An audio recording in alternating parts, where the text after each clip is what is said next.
Hey YouTubers, it's Janita from JT Virtuous on YouTube, and I'm here today to do a quick video tutorial on this little treat box that I've made using my Make to Cut software. This is one that I've already done, and I'm making two for some co-workers, so I'll demonstrate the second box. This here is my template that I cut out just to make sure the dimensions were right, and because I wanted to add a window to showcase what I'm going to be putting inside of the box.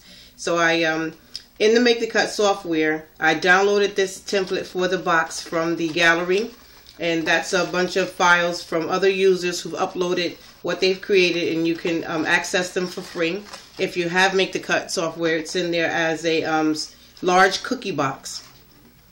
And I just went to the shapes gallery and added the heart there, sized it up to be in the middle of the box, and I've cut myself a little piece of acetate to allow for the window on the box.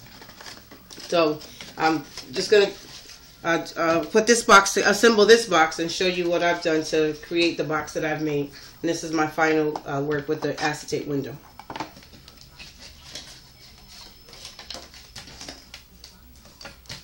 What I do to make sure my lines and creases are straight is I just line up the ruler with the edge of the cuts for the corners, so that you can get a nice straight line.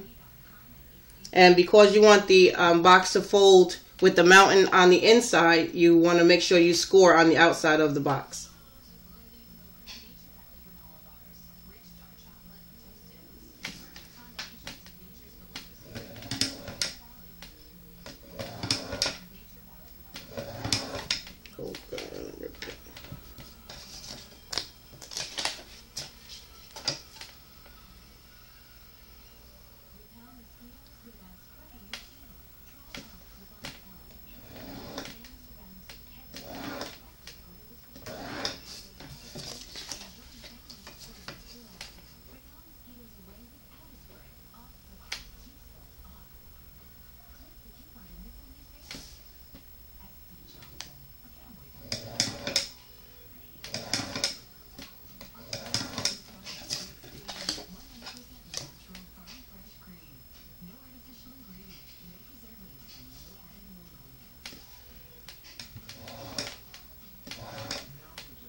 Okay, I think I've got everything scored.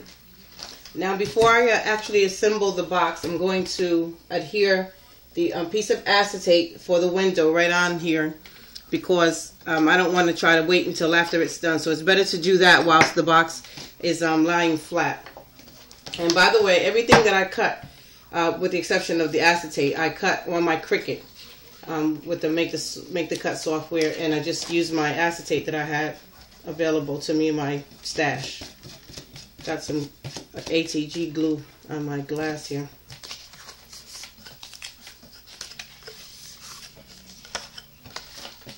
And before doing anything, I just want to crease all of the folds to make sure that they're nice and crisp.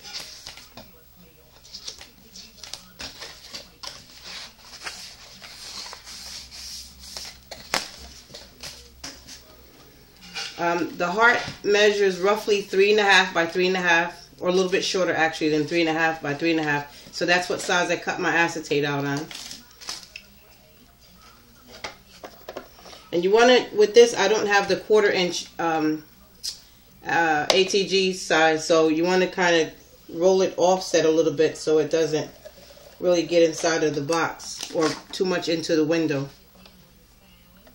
Just to get about 1/8 of an inch onto the actual acetate.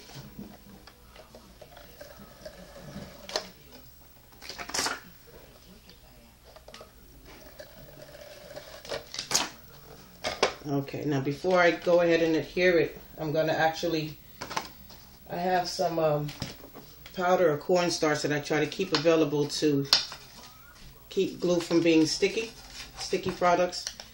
If you keep that handy on your scrapbooking table, you can remove glue and things kind of relatively easy and quickly. Or at least deactivate the glue so that things don't stick to it. So I'll clean that off at another time. But I just want to, for the sake of time, keep moving. Now, having got that on my acetate, I'm going to adhere it as straight as I can without getting too many fingerprints on the actual acetate. Make sure I'm in file here.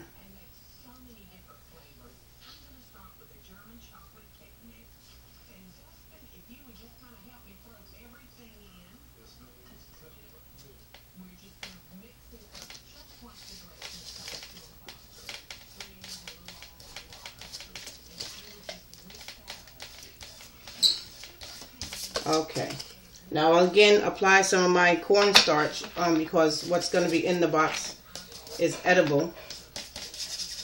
Rather than using powder or talcum, I'm using cornstarch, so it'll, like I said, deactivate the glue and nothing will continue to stick to it once it's been touched with the powder or the cornstarch actually.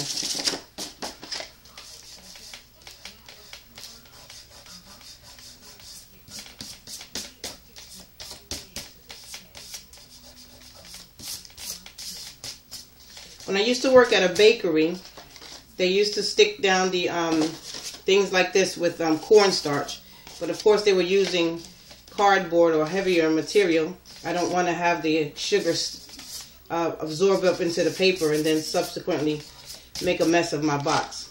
So I'll wipe that down at the end, but that's how that comes out. I think it looks pretty good. You can kind of see that there. Then also on my Cricut, just to give the box a little strength to hold what I'm going to put in there, I just cut out rectangles that were comparably the size of the interior of the box. It gives it a little bit of strength. So I'm just going to apply a little ATG on that.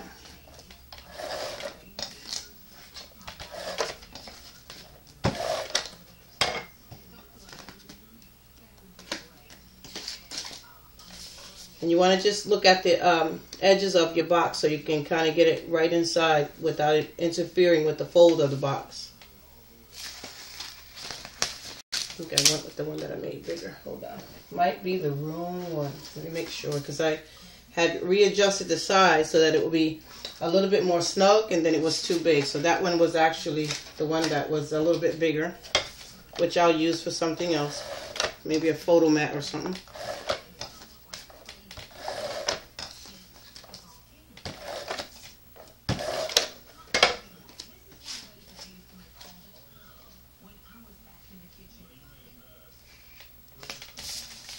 Okay, now that just gives the bottom of the box a little bit more strength to support whatever I'm going to put inside the box.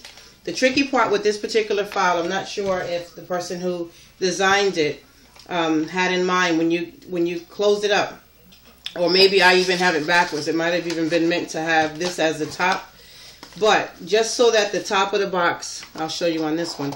When you open it, it's perfectly nice. It'll hold what I'm intending to put in it, and I'm not certain that the people that I'm going to give it to are going to keep the box, so I'm not really too concerned about it all. The corners tend to overlap a little bit here, no matter which way you glue it down, which way you fix it. So you got to kind of pinch the corners a little bit with this particular file to get the box back in, but it's a cute little idea anyway. Now, how I achieved getting that to work out for me is that I actually pretty much assembled the box first.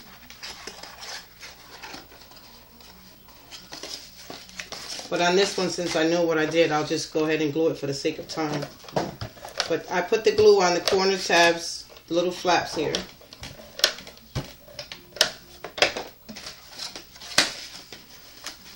And those fold inward to attach to the side panels. You want to kind of line it up so that you're gluing them edge to edge.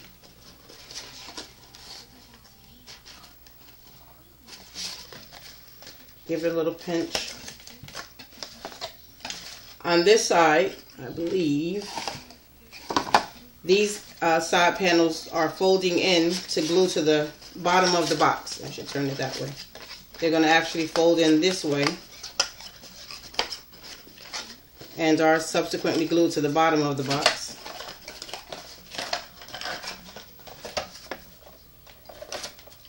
Now normally if I were using double-sided tape, I would put the glue on everything first. But since this is just a little quick job, I kind of figured it out as I went along. And because I'm going to be giving it to them today, I wanted to make sure I have this done. And it's not something I'm taking a whole bunch of days to figure out and work on.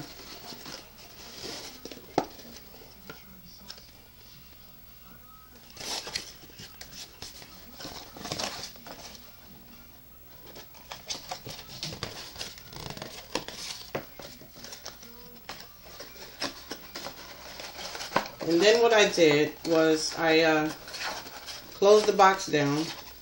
Wait, I think I have that too tight because the top is giving me a little trouble.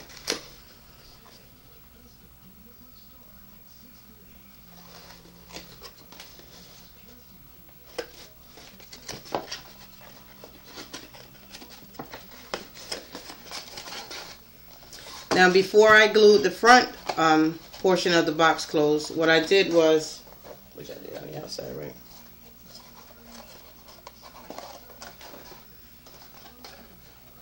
Oh, I know what I didn't do. I glued the other side internally. That's why it's kind of a tight pinch.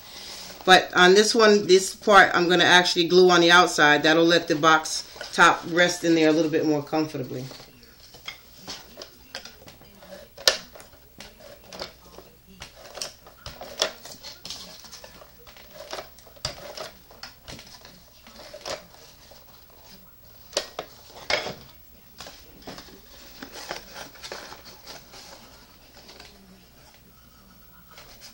Okay.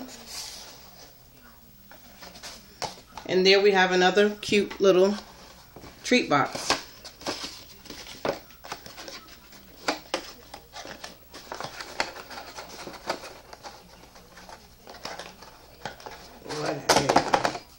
Alright, when I wipe my hands, I have a piece of wax paper here that I'm going to put in the box. This one is probably too big, but just so that you have an idea of what we're doing.